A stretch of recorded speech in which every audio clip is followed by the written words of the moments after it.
Hello everyone, and welcome to another episode of Coding Adventures. Today I'd like to build a little tool for analyzing audio. So sound, as we've very crudely simulated in the past, is transmitted as waves of pressure, and if we plot that pressure over time, we get some sort of signal such as this. We also implemented the discrete Fourier transform, which allows us to break a signal down into individual waves of constant frequency, phase, and amplitude. As you no doubt know, frequency is simply how many times a wave goes up and down in a single second, and it determines the pitch that we perceive. For example, here's a 150 Hz wave, giving us a fairly low hum, and here is 350 Hz. Amplitude then affects how loud that sounds, and it's measured as the maximum height of the wave from the baseline. Finally, the phase is an angle which essentially acts to shift the wave sideways. It's not super interesting in isolation, but if we have multiple frequencies added together, then their phases can have a big effect on the shape. Anyway, breaking a signal down into individual waves, as I was saying, can be very helpful for understanding the sound better or making modifications to it, like eliminating an annoying high frequency, for instance, before adding the waves back together. We played around with this sort of thing on much more complicated signals, such as this voice recording here. Hello everyone! Taking a look at the amplitudes of the various frequencies in there, we tried reconstructing the signal with just a small subset of the most prominent ones.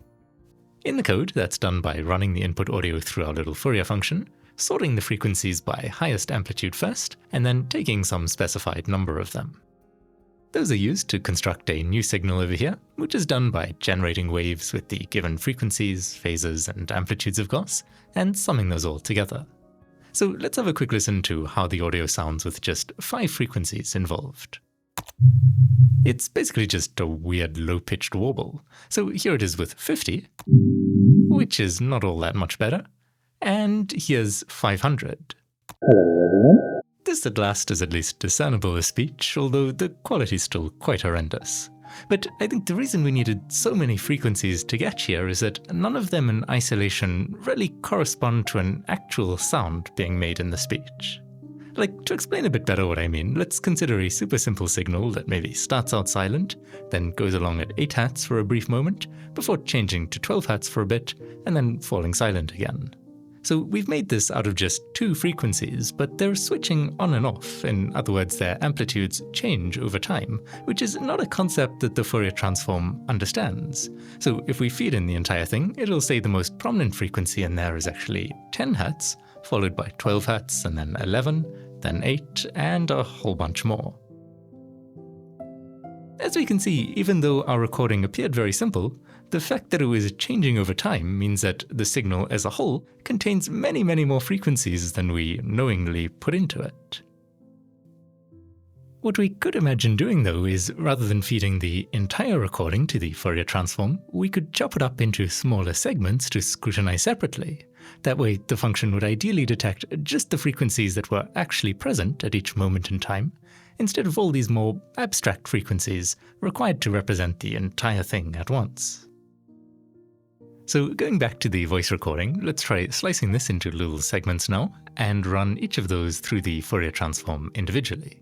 This process is known as the Short-Time Fourier Transform, by the way, and I've started out in the code with 2 little structures here, one for holding the frequency data for a single segment, as well as keeping track of where in the signal that segment is situated, and the other to simply hold all those segments, along with the sample rate and number of samples in the original signal. To create all this, there's then this function over here that takes in a signal and the desired number of samples that each segment should contain. So we can just run through the signal, grabbing segments of that size to pass through the discrete Fourier transform, and store the frequency data from that in our segment structure. Those segments are then finally lumped together in our little result structure here for convenience. Now, what I want to do to test this out quickly is just loop over each of the segments in the result we're getting back over here, and reconstruct each portion of the original signal from the frequency data in those segments. Alright, I've run this here with 48,000 samples per segment to start with, which is actually all of the samples in this 1-second clip, so we unexcitingly have just a single segment. Down at the bottom, by the way, we also have the amplitudes of all of the frequencies that make up the segment. Then, having a closer look at this info up here, we can see, for instance, the segment duration of 1000 milliseconds, which tells us that if we're trying to figure out when certain frequencies are present in our signal, well, we can't narrow down the time any more precisely than that. Finally, the Fourier transform can analyze half as many frequencies as samples it's given, so 24,000 in this case, which is also the maximum frequency this recording can contain, and so the frequency information we get back will be in 1 Hz intervals here.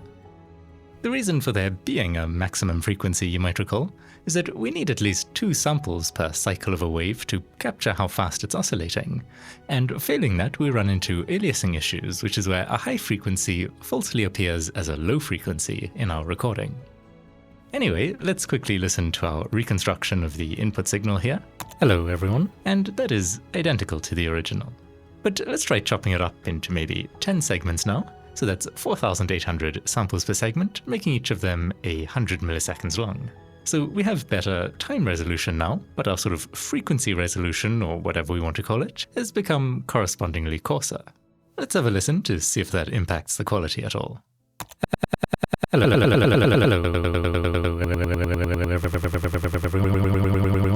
everyone. Okay, it's quite subtle, but that does seem to be something slightly wrong there. Oh, this should be the number of samples per segment, not the number of samples in the entire thing. So let's try it again with that fixed. Hello everyone, and now our reconstruction is actually identical to the original again. Let's keep going though and try splitting it into 100 segments now, making each one just 10 milliseconds long, but with 100 Hz between each frequency. And listening to this, hello everyone, the reconstruction is still perfect. However, what if we go all the way to the extreme with just 1 single sample per segment? In this case, we have the best possible time resolution, matching the rate at which the audio was recorded, but we've traded away all of the frequency information. So if we browse through the segments here, we can see it's entirely made up of 0 frequency waves, just shifting up and down based on phase and amplitude. The Fourier transform is essentially spitting back each sample we give to it, just in a slightly different format. And so, if we play the sound, hello everyone, unsurprisingly, it is identical to the original, just like the others. So it seems no matter how we slice things, we can still reconstruct the original signal using the information from the Fourier transform, but there's a fundamental trade-off in what we can learn from that information. At one extreme, we know precisely where we are in time while having no notion of which frequencies are present, and at the other we have maximum precision about the frequencies, but have tragically lost our sense of time. So depending on our specific goals, we just have to strike some balance, I suppose, between these 2 extreme uncertainties, such that we're able to learn a bit about what's happening and a bit about when it's happening too. Anyway, just for fun, let me actually play the audio while we're manually scrubbing through these segments here, so we can get a sense for how they sound in isolation.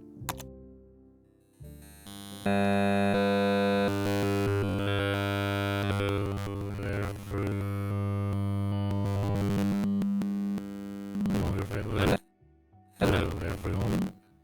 Okay, I'm kind of curious now what this would sound like if we limit it to just the single most prominent frequency per segment. But I'm a bit sick of hearing hello everyone all the time, so I've quickly downloaded a giant list of adjectives and nouns and written a tiny Python program to print out a random pair. So our new phrase is going to be punctual thunderstorm. Alright, I've set it up in the code to take just the frequency with the highest amplitude when reconstructing the signal, and I also added a duration multiplier so we can slow down each segment. This works the same way as that accident earlier with the Okay, I've set the duration multiplier to 8 so we can hear the individual tones nicely, and let's give it a go.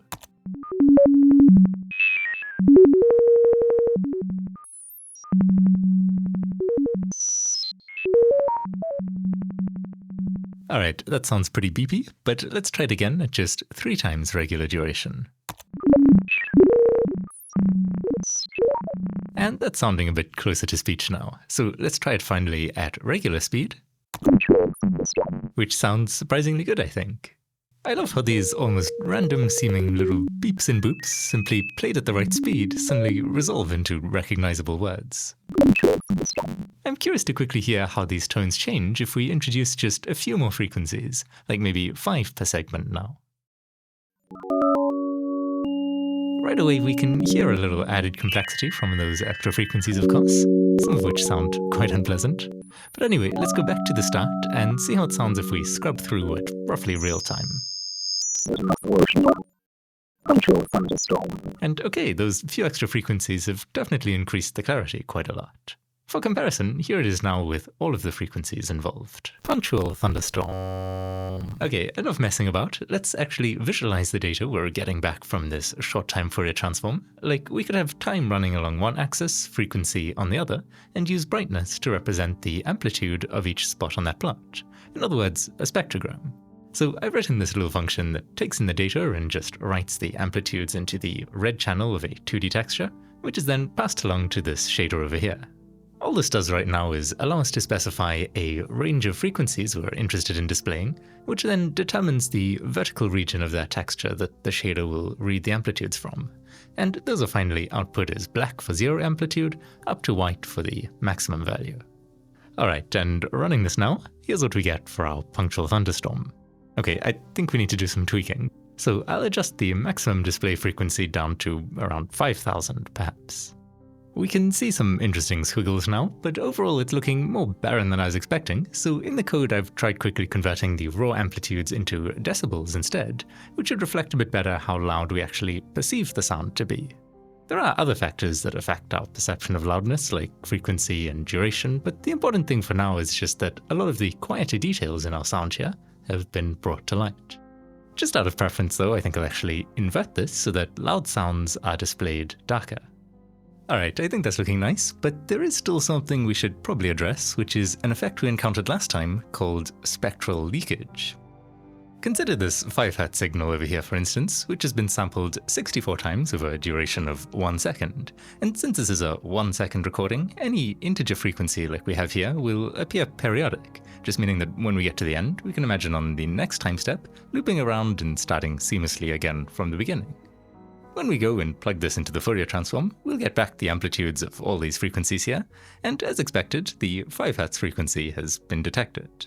However, if the wave does not appear perfectly periodic, like say it's 5.5 Hz here instead, in that case the Fourier transform is no longer able to pick out that precise frequency. Rather, the amplitudes around the true frequency are largest, but we can see it's been spread very broadly across the spectrum. This leakage, as it's called, is obviously quite annoying if we're trying to analyze our signal, and so one way to mitigate it is using a function like this one. The idea is just to scale our samples by this curve, so the first sample would be scaled down to 0, then gradually they'd be allowed to reach their true amplitude in the middle, before being smoothly scaled back down to 0 at the end, to match up with the beginning, and in that way we're forcing the signal to be periodic. Okay, I've implemented this quickly over here, just simply looping over the given samples, figuring out how far along we are as a value between 0 and 1, and using that to evaluate our smoothing function, which finally of course scales the current sample. All this scaling is also going to scale down the amplitudes we get back from the Fourier transform, but I think we can counter that side effect by just dividing those by the average value of the smoothing function, which is 0.5 for this particular one. So let's return to our very leaky spectrum over here and see how it changes when we apply all of this. And okay, we can see that the amplitudes are still spread out a little since this obviously isn't a pure single frequency anymore after our tempering, but we have managed to confine that spreading for the most part now to just a few frequencies. I want to see quickly what happens as we increase the true input frequency here. And it looks like the extent of the spreading is remaining very consistently focused around that true frequency. So this consistent behavior we have now should hopefully make our lives easier if we're trying to perform some sort of analysis. Let's also test quickly how this behaves when we take just a subset of these samples, like we're doing with our short-time shenanigans. So fewer samples means less frequency resolution, as we know, but the result's still looking good. And if we shift our window around to grab different parts of the signal, that is looking nice and steady too. For comparison, here's how it looks without the smoothing. Okay, returning to our spectrogram at last, applying that smoothing window here takes us to this, which doesn't look like a super dramatic difference, but I'm still glad we took the trouble. Now, there's one last little improvement I want to make to this for now, which is to take the segments we're chopping the signal into and add an option for overlapping them. The purpose being that we can then fit more segments in without having to make them any smaller, which will give some extra visual smoothness along our time axis. In the code, this just means an additional parameter called the hop size is now passed in alongside the segment size, and we'll simply increment the starting index of each segment by that hop size instead. So here's how it looks if we go down to a hop size of 1/2 the segment size, for instance, which is certainly a bit less blocky. We can also play around with the segment size itself, of course. Like, we can see some of these frequencies here look kind of smushed together at the current 1000 samples per segment, but doubling that increases our frequency resolution quite a bit, so we can actually see some separation, though at the cost of our time resolution, as we know. I also added an option now to the shader to remap the grayscale value to a color based on some gradient texture, so we can play around a bit with that here.